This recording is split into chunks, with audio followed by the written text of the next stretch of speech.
기에는 음기와 양기가 있는데 음기는 위로 올라가고 양기는 밑으로 내려갑니다. 음기는 찬 곳을 좋아하고 양기는 따뜻한 곳을 좋아합니다. 올라가야 하는데 올라가기 싫고 내려가야 하는데 내려가기 싫으면 기의 흐름이 정체되고 병이 생깁니다. 냉기를 제거하고 자연 치유력이 왕성해지면 그만큼 질병에 대한 저항력이 커지고 질병에 걸렸더라도 쉽게 퇴치할 수 있습니다.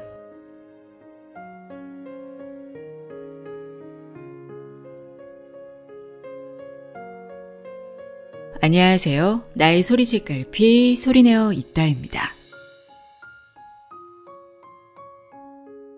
머리는 차게 하고 발은 따뜻하게 한다는 두한종렬 들어보셨을 거예요. 건강한 몸은 상반신으로 올라가려는 열기를 끌어내리고 하반신으로 내려가려는 냉기를 밀어 올린다고 하는데요. 두한종렬은 몸 건강뿐 아니라 마음 건강까지 통하는 이치라고 합니다. 몸이 차가워지면 몸의 순환이 안 되어 질병과 노화가 빨라지고 정신적으로도 짜증과 신경질이 생깁니다. 반대로 몸이 따뜻하면 혈액순환이 원활해져서 건강을 유지하고 머리 쪽이 차가워져서 정신이 맑고 마음도 차분해진다고 하는데요. 찬물로 세수를 하거나 샤워를 하면 정신이 번쩍 들면서 상쾌한 기분이 드는 것과 같습니다. 그런데 현대인들은 스트레스가 많고 자극적인 음식을 즐겨 먹고 움직임이 많지 않기 때문에 두한종렬이 아닌 두열족하는 상태가 많다고 하는데요. 오늘은 두한종렬 상태를 만들려면 어떻게 해야 하는지 모든 병을 치유하는 냉기제거 건강법에 대해 이야기하는 책입니다. 냉기제거 건강법을 창시한 의학박사 신도 요시하루의 우리가 몰랐던 냉기제거 반신욕 놀라운 건강습관입니다. 서양의학과 동양의학을 모두 공부한 저자는 몸 안의 냉기가 만병의 근원이라는 사실을 깨닫고 냉기제거 건강법을 창시해 큰 호응을 얻었으며 그가 창안한 반신욕 건강법은 일본뿐 아니라 우리나라에서도 KBS 생로병사의 비밀에 소개돼 선풍적인 붐을 일으켰다고 합니다. 저자는 냉기가 모든 병의 근원이며 냉기 제거를 잘하는 것은 독소 배출을 잘하는 것이라고 말합니다. 냉기가 있으면 피의 흐름이 나빠지기 때문에 독이 세포나 내장에 쌓이게 되기 때문인데요. 이런 이유로 냉기를 제거하면 독소가 배출되고 자연 치유력이 극대화된다고 합니다. 또한 마음의 냉기 제거로 몸의 냉기도 제거할 수 있다는 내용도 있는데요. 몸과 마음은 하나로 이루어져 있다는 것, 마음이 바르지 않으면 병은 치유되지 않는다는 것을 다시금 깨닫게 됐습니다. 그럼 지금부터 냉기 제거가 병 치료에 효과적인 이유와 냉기 제거를 위한 7가지 실천법, 몸을 냉하게 하는 음식과 따뜻하게 하는 음식에 무엇이 있는지 등을 자세히 알아보도록 하겠습니다. 우리가 몰랐던 냉기 제거 반신욕 놀라운 건강 습관 내용의 일부를 읽어드립니다. 들어오세요.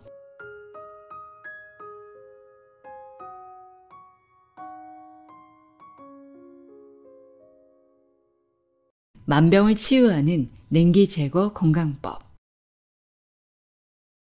냉기를 제거하면 만병이 낫는다. 동양의학에는 기의 흐름이라는 것이 있습니다. 음기와 양기가 온몸 구석구석 빠짐없이 잘 돌아야 건강합니다. 그것이 잘 돌지 못하고 어느 한 군데 정체하면 병이 됩니다. 기에는 음기와 양기가 있는데 음기는 위로 올라가고 양기는 밑으로 내려갑니다. 이렇듯 기가 온몸을 빙글빙글 잘 돌아야 건강을 유지할 수 있습니다. 그런데 음기와 양기에는 또 하나의 성질이 있습니다. 음기는 찬 곳을 좋아하고 양기는 따뜻한 곳을 좋아합니다. 발이 차고 상반신이 따뜻하면 양기는 위에서 밑으로 내려가지 못합니다. 밑으로 내려가면 차기 때문이죠.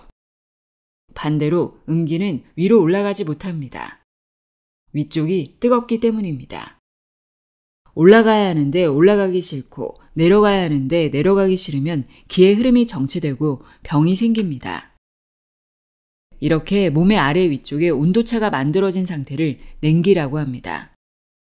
냉하면 혈관이 수축하고 혈관이 수축하면 혈액의 흐름이 나빠집니다. 이것은 당연한 이야기입니다. 동맥에서 충분한 혈액이 오지 않으면 내장의 세포와 손발의 근육세포 등에 필요한 산소와 영양분을 전달하지 못합니다. 이것이 병의 원인이 됩니다. 토끼를 대상으로 피의 흐름이 나빠지는 것을 한눈에 볼 수 있는 실험을 한 예가 있습니다. 냉기가 있으면 혈관이 경련을 일으키고 수축합니다. 혈관이 수축하면서 가늘어지는 것을 의학용어로 스파스무스, 경련 발작이라고 합니다. 토끼 귀의 모세혈관을 현미경으로 볼 수 있는 장비를 설치합니다. 말초 혈관으로 가면 8미크론 정도의 적혈구가 지나는 길만 있기 때문에 적혈구가 일렬로 흐르는 것이 보입니다. 토끼에게 담배 연기를 뿜으면 혈관이 갑자기 수축되고 가늘어져서 정체하는 것을 볼 수 있습니다. 그러므로 냉기가 있으면 피의 흐름이 나빠진다는 사실은 명백합니다. 냉기를 방지하기 위해서는 상반신은 차게 하고 하반신은 따뜻하게 해야 합니다. 현재 병으로 고생하는 분들은 냉기를 제거해서 몸에서 병의 독을 배출해야 합니다. 냉기는 건강을 해치는 큰 방해꾼이다. 냉기는 피의 흐름을 나쁘게 하고 병의 근원을 만드는 매우 무서운 적이라는 사실을 어느 정도 이해했을 거라고 생각합니다. 발의 냉기는 물리적으로 냉해지는 경우도 있지만 정신적으로 냉해지는 경우도 있고 음식으로 냉해지는 경우도 있습니다. 그러므로 그 악순환을 차단하기 위해서는 두한 종려를 생각해야 합니다. 감정을 조절하는 이른바 자기 중심의 생각을 버리면 됩니다. 몸이 냉해지면 혈관이 수축된다는 것은 서양 의학에서도 알고 있는 사실입니다. 혈관이 수축되면 바로 정체가 일어납니다. 이것을 슬러지라고 합니다. 슬러지란 하수벽 등에 달라붙은 진흙과 같은 것입니다. 이런 진흙이 침전되는 것입니다. 동양의학에서는 이것을 오열이라고 합니다. 이런 것이 생기는 것은 하반신을 차게 하기 때문입니다. 이런 것이 생기도록 놔두면 안 됩니다. 혈액이 충분히 돌지 못하면 영양분은 물론이고 내보내야 하는 노폐물의 배출이 나빠져서 내장의 상태가 나빠집니다. 그런 상태가 더 나빠지면 암세포가 생깁니다. 암세포는 사람의 몸속에 늘 생기는 것입니다. 그러나 다른 건강한 세포보다는 수명이 짧기 때문에 먼저 망가지고 없어집니다. 그러므로 새로운 암세포를 지속적으로 만들지 않는다면 암은 커지지 않고 사라집니다.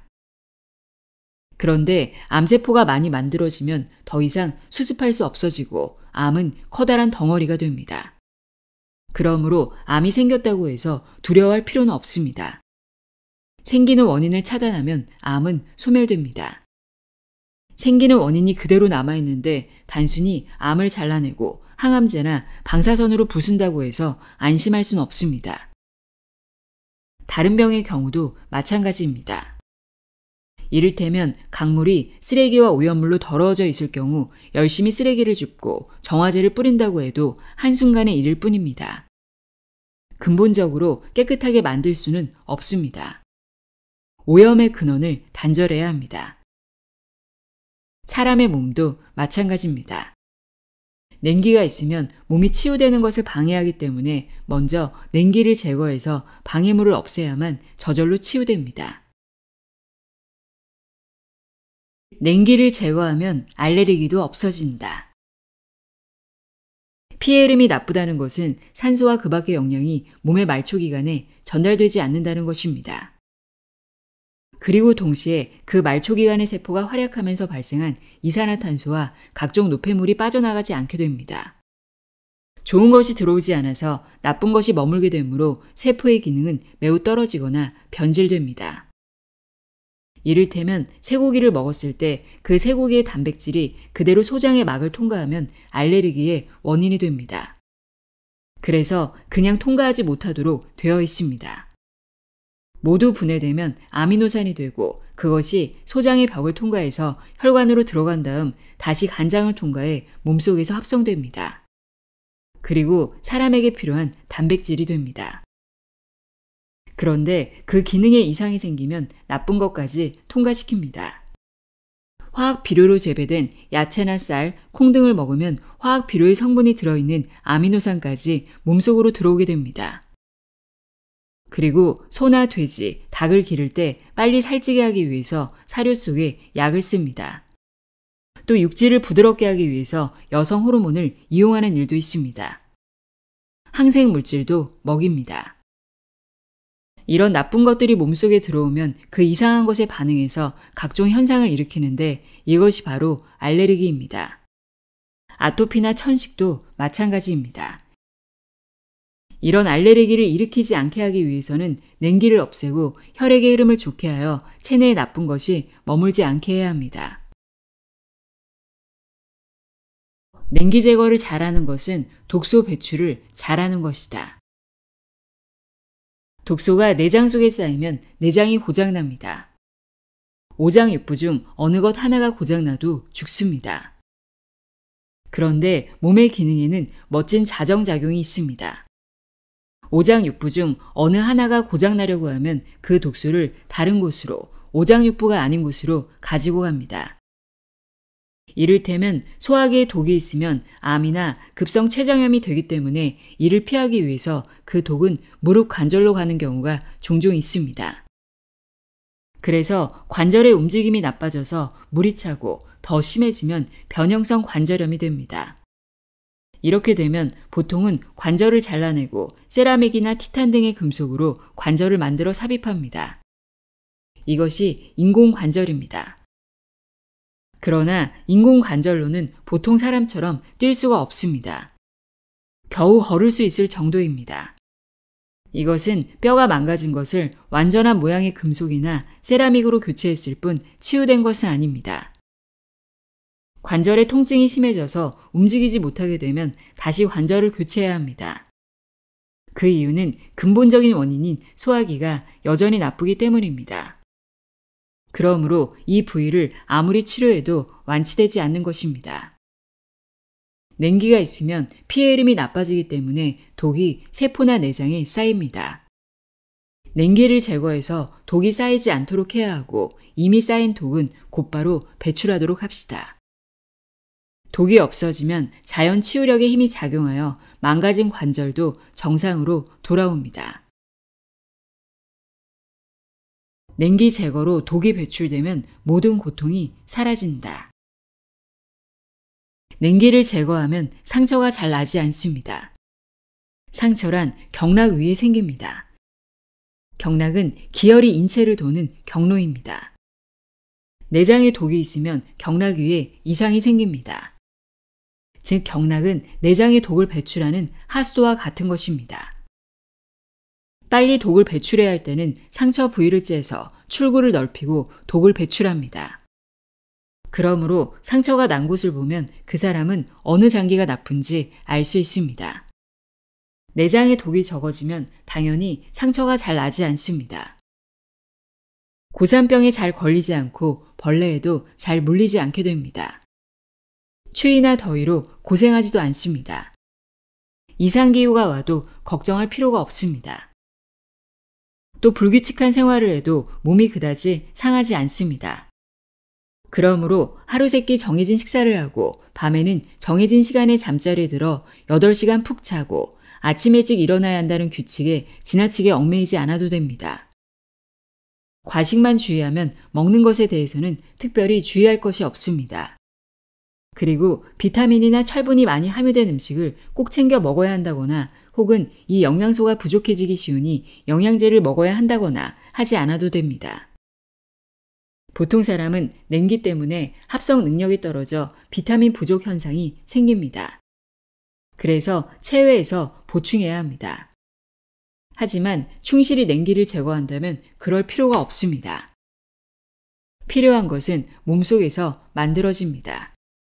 고기를 먹지 않아도 야채만으로 살이 만들어집니다.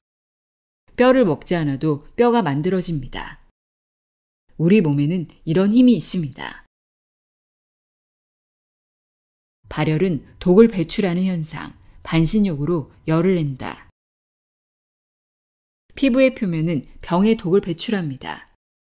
독의 양이 많고 출구가 좁으면 피부 밑에서 정체하고 발진이 되어서 나옵니다. 가려운 것은 출구가 좁으니 좀 넓혀달라는 신호이므로 긁거나 만져서 잘 나올 수 있도록 하면 됩니다. 반신욕을 하면서 탕 속에서 배출하면 좋습니다. 열도 독을 배출하는 하나의 현상입니다. 나온다는 현상은 모두 독이 나오는 것입니다. 그 냉기의 독을 배출하기 위해서 몸을 데우고 냉기 제거를 하려고 열을 내는 것입니다. 이때 해열제로 열을 내리게 해서는 안 됩니다. 냉기가 사라지면 열은 떨어집니다. 열은 내리게 하는 것이 아니라 스스로 내려가는 것입니다.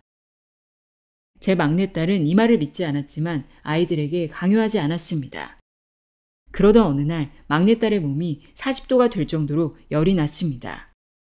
좋은 기회라고 생각하고 내 말을 믿게 하기 위해서 딸을 목욕탕 속으로 밀어 넣었습니다.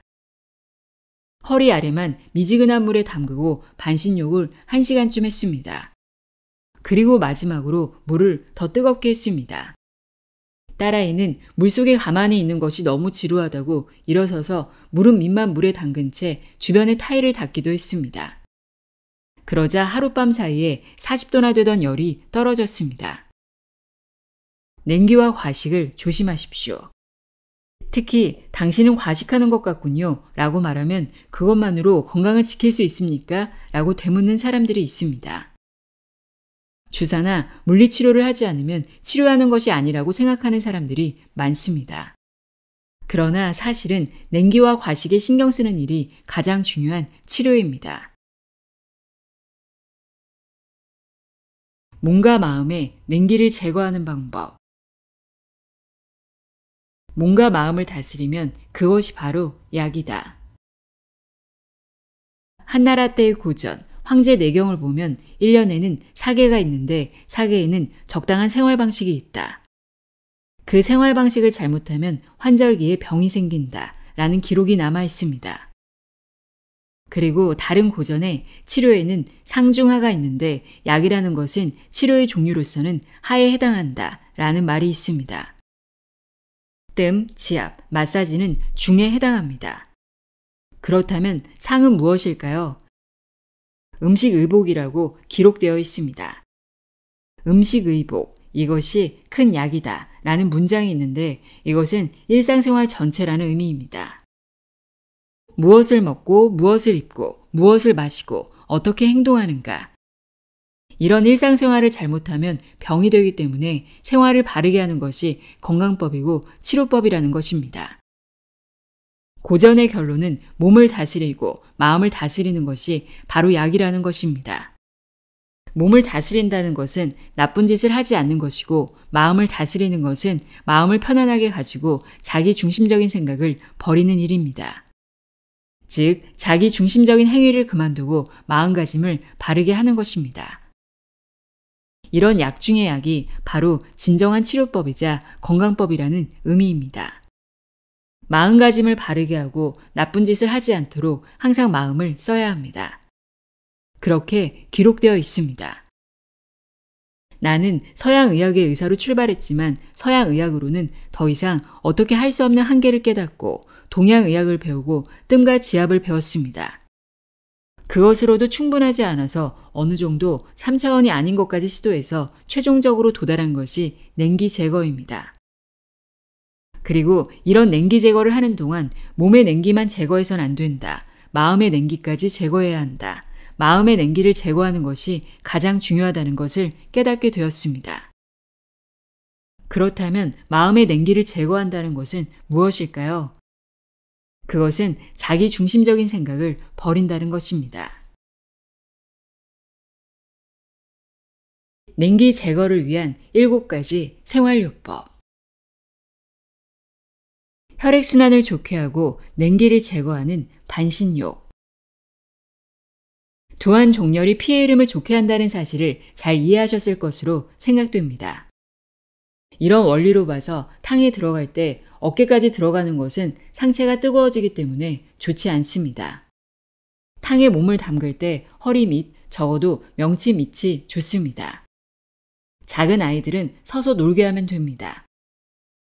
탕의 온도는 40도 이하, 37에서 38도의 미지근한 물이 좋고 20분 이상 느긋하게 앉아 있습니다.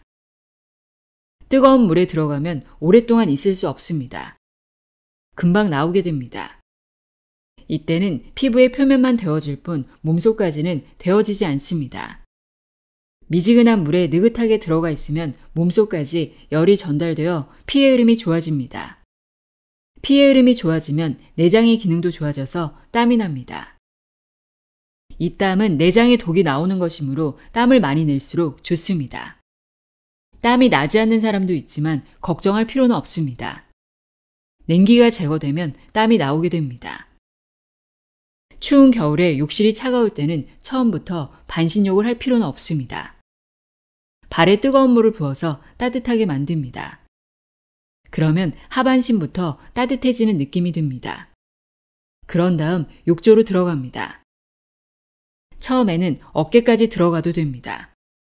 10분 정도 지나면 하반신의 몸속까지 탕의 온도가 스며들므로 영하 6도의 추운 겨울밤일지라도 욕실의 창문을 열고 찬바람이 들어오게 해도 됩니다. 몸에 닿는 찬바람은 아마도 시원하게 느껴질 것입니다.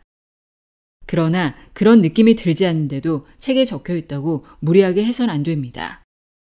그 후에는 반신욕을 몇 시간 해도 상관이 없습니다. 상반신에는 팔도 포함됩니다.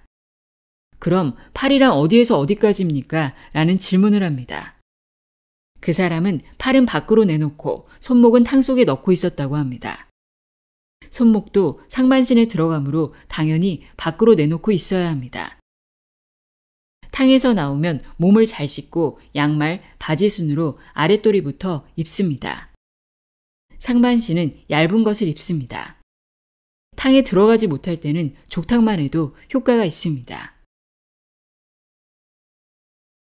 양말을 겹겹이 신는 것이 냉기를 막는 비결. 양말을 겹겹으로 신으면 발이 따뜻해지고 피의 흐름이 좋아져서 발에서 독이 마구 배출됩니다. 발바닥에는 몸 어느 부위보다도 한선이 많고 내장의 뜸자리도 많기 때문입니다. 양말 중에는 발목이 꽉 끼어서 피의 흐름을 나쁘게 하는 것도 있습니다. 그럴 때는 발목 부분의 고무를 제거하시기 바랍니다. 발이 뜨거우니 양말은 필요 없다는 사람도 있습니다. 그러나 이것은 몸이 너무 냉하다는 증거입니다. 양말을 잘 신고 있으면 감각이 정상으로 돌아와 뜨겁지 않습니다. 이럴 경우에는 상반신을 가볍게 입습니다. 하의는 두껍게, 상의는 얇게 입는다. 옷을 잘못 입어서 냉기가 심해지면 발이 따뜻해지기 때문에 발을 차게 하고 싶어 합니다. 그리고 상반신이 춥다고 상의를 많이 입게 됩니다. 두한 종렬에 반대가 되는 것입니다. 이것은 감각이 어지러워졌기 때문입니다. 그런데 일반적으로는 그렇게 입는 것이 좋은 복장이라고 생각합니다. 남자들은 내복 바지를 입지 않고 양말은 한 켤레만 신습니다. 내복 바지를 입으면 노인네 같다는 말을 들으니 맨살에 양복 바지만 입습니다. 그런데 위에는 와이셔츠를 입고 넥타이를 매고 양복 재킷을 입습니다. 그러면 두한 종렬의 반대가 되기 때문에 발이 점점 냉해지고 몸이 나빠집니다. 여성의 경우는 더 심합니다. 다리에는 나일론 스타킹 하나 달랑 신습니다. 스타킹을 만드는 화학섬유는 몸에 상당히 나쁩니다. 몸의 표면에서 독이 배출되는데 화학섬유는 그것을 억제합니다. 심한 경우에는 독이 배출되지 못하고 피부 밑에서 정체되기도 합니다. 이것이 발진으로 나타납니다. 나일론 블라우스를 입으면 염증이 생긴다는 사람이 있는데 그것도 바로 이런 이유 때문입니다. 보통 하의에 비해 상의는 많이 입습니다. 모피코트까지 걸칩니다. 이것이 바로 여성이 동경하는 복장이라니 큰일입니다. 하의는 두껍게, 상의는 가볍게 입기 바랍니다. 그러면 반드시 몸이 튼튼해집니다. 두한 종렬을 늘 염두에 두고 내복 바지와 바지를 입고 그 위에 긴 치마를 입으면 다리와 치마 사이에 큰 공기층이 생겨서 겨울에는 특히 좋습니다. 그런 점에서 한복은 매우 합리적인 옷입니다. 손과 비단으로 누빈 속바지를 입고 그 위에 치마를 입습니다. 상반신에는 얇은 저고리 한 장 입으니 참으로 좋습니다. 예전에는 비단으로 만들었는데 최근에는 화학섬유를 이용하고 있습니다. 이것은 안타까운 일입니다. 더운 여름에는 상의부터 점차 얇게 입습니다. 그러면 밑에서 시원한 바람이 들어옵니다. 양말은 꼭 신습니다.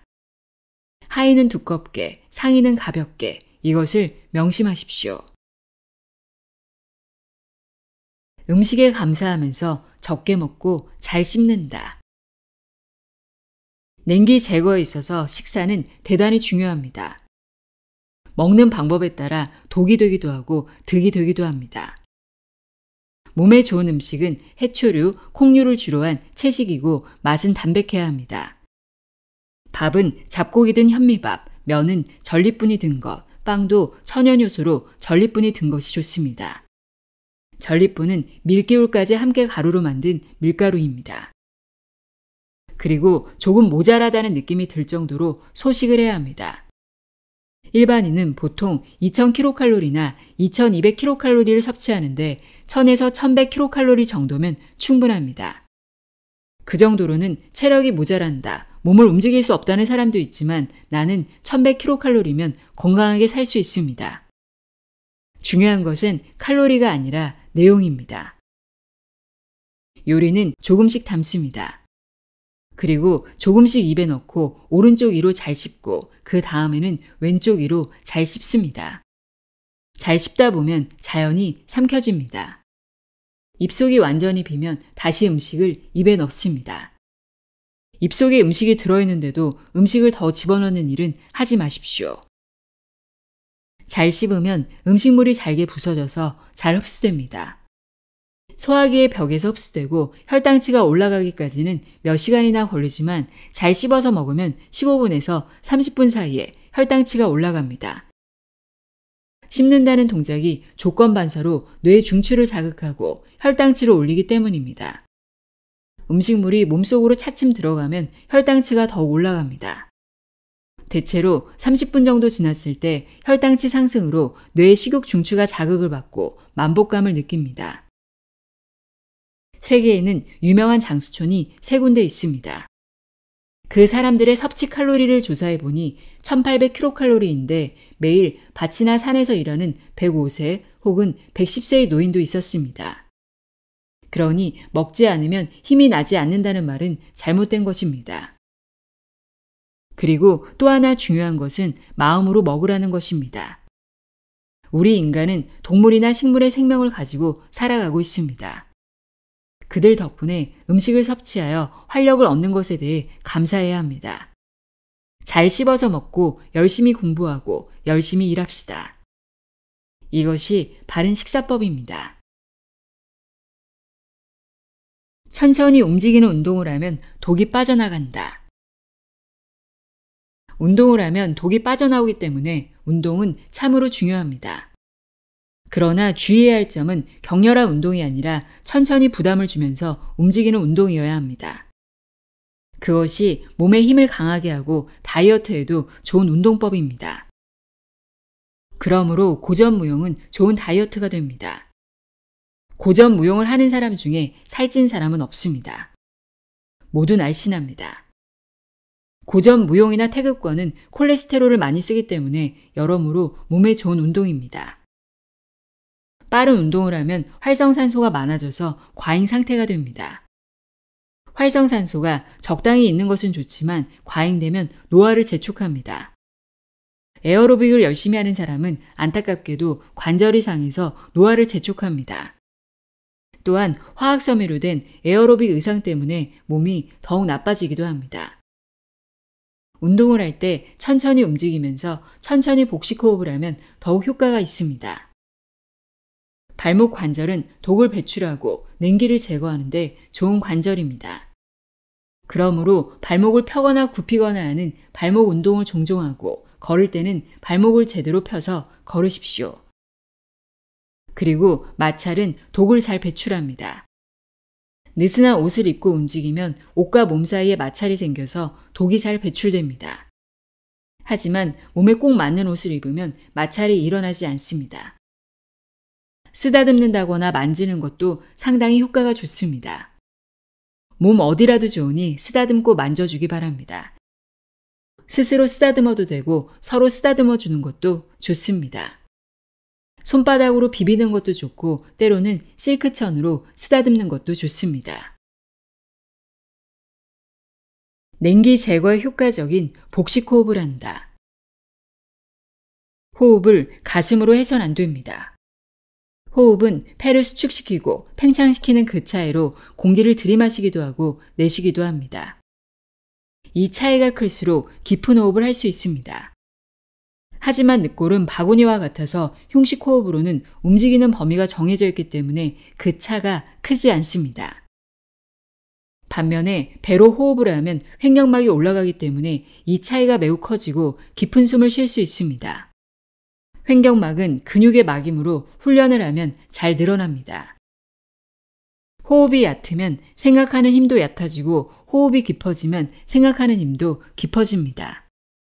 그러므로 긴장해서 당황스러울 때나 무서울 때는 복식 호흡을 하면 기분이 가라앉습니다. 호흡이라는 글자를 보면 호자가 먼저 나옵니다. 숨을 내쉬는 것이 먼저라는 뜻입니다. 좋은 것을 받아들이려면 먼저 나쁜 것을 내뱉어야 합니다. 더러워진 공기를 밖으로 내보내면 깨끗한 공기가 잘 들어가게 됩니다.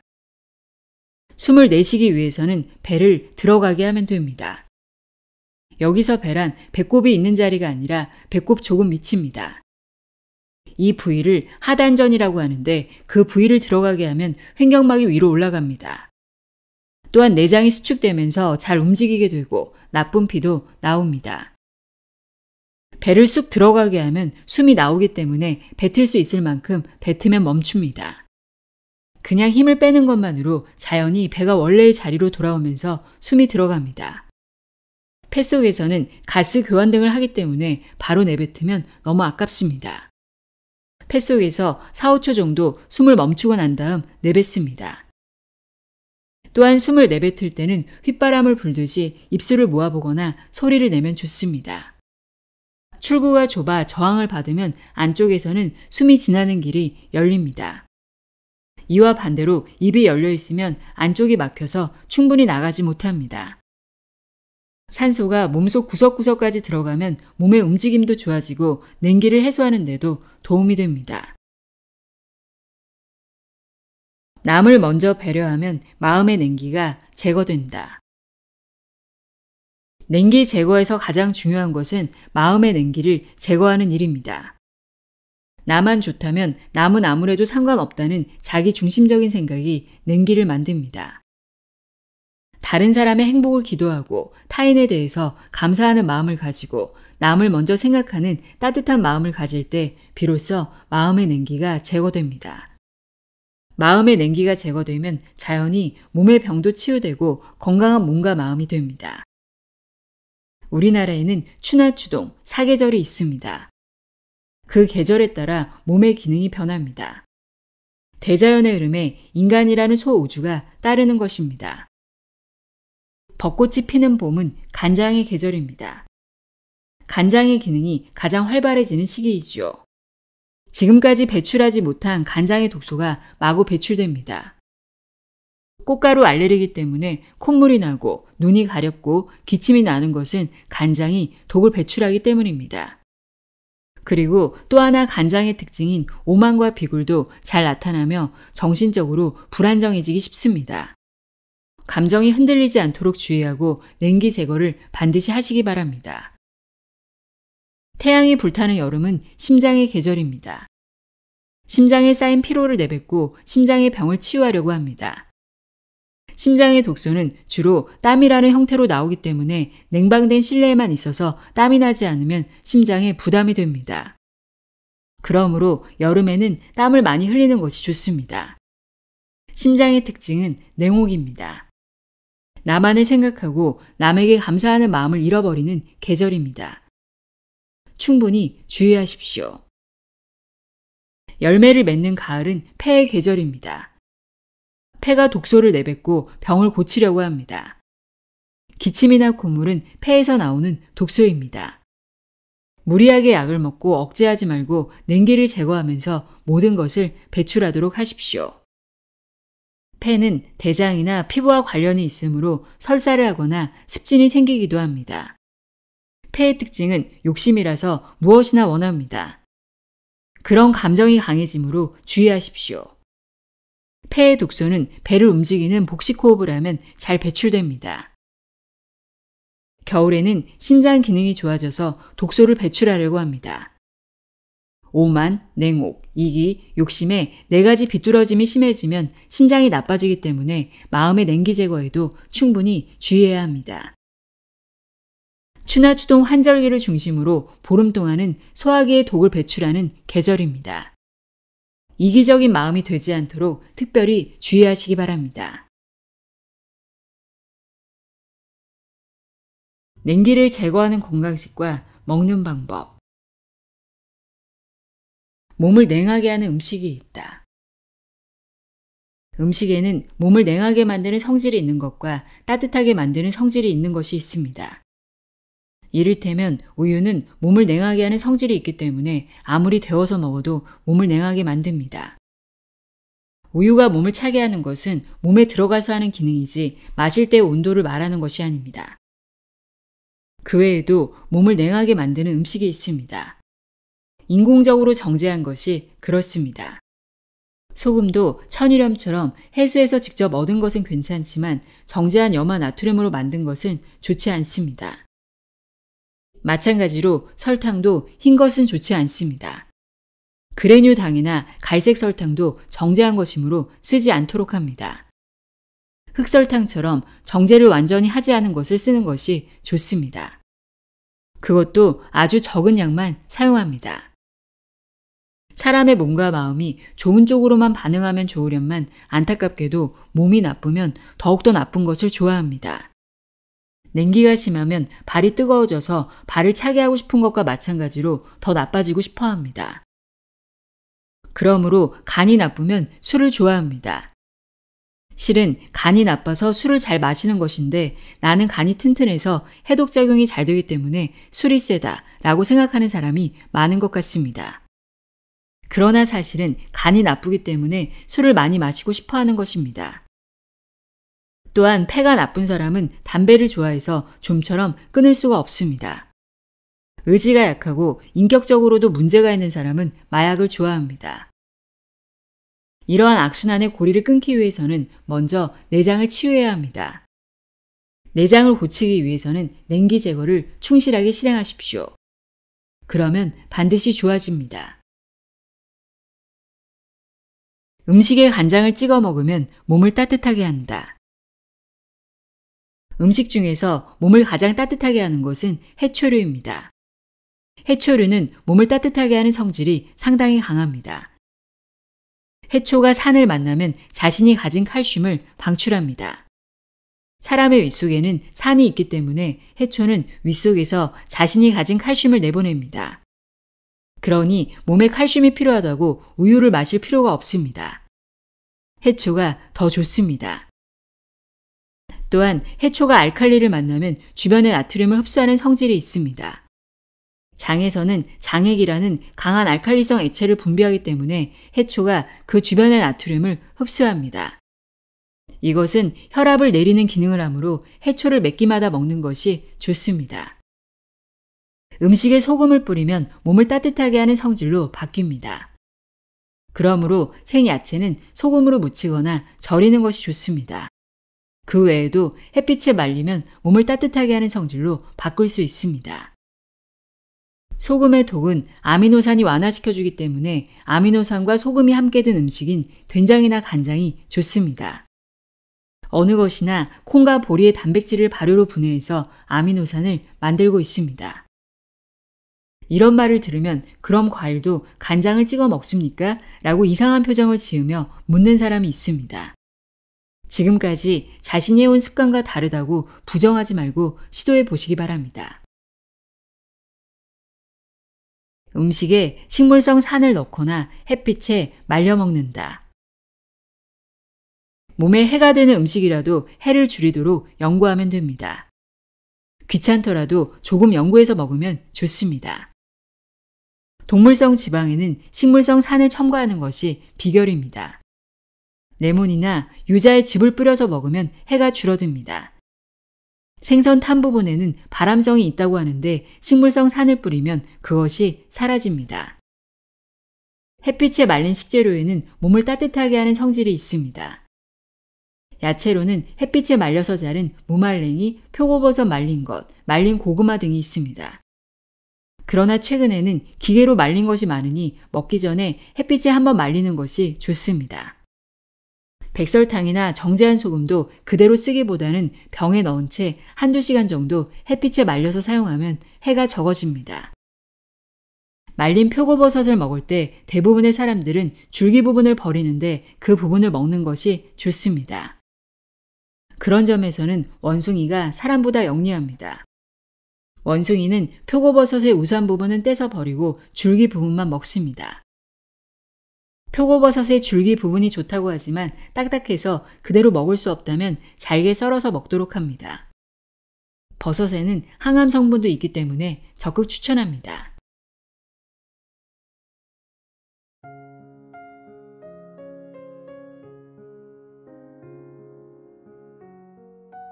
우리가 몰랐던 냉기 제거 반신욕 놀라운 건강 습관 읽어드렸습니다.